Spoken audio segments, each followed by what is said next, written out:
one more quick thought on measuring gauge. My 1x1 and 2x2 rib stayed in the same pattern the whole fabric.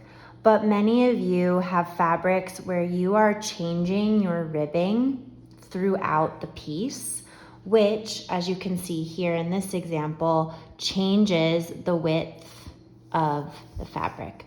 It's also probably changing the height of the stitch as well. It depends on what you're doing. So if I were to measure the gauge of this fabric, I think it comes down to considering how the fabric is being put onto the piece. Is this my repeat? Is this my repeat from here to here?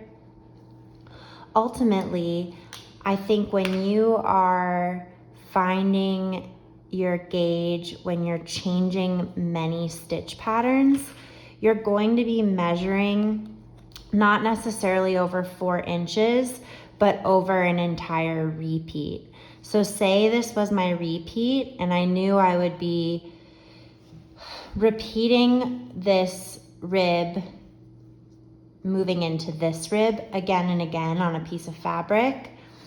I would measure how many stitches and how many rows over the expanse of the repeat. And then, so this repeat here is about 5.5 inches long. So I would count my rows and divide by 5.5 to get roughly my rows per inch. And then I would do the same over my width in terms of stitches.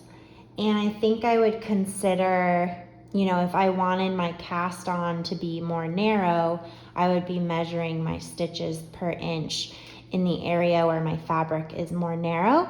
If I wanted my cast on to be wider, I would measure my stitches per inch in the area that is wider.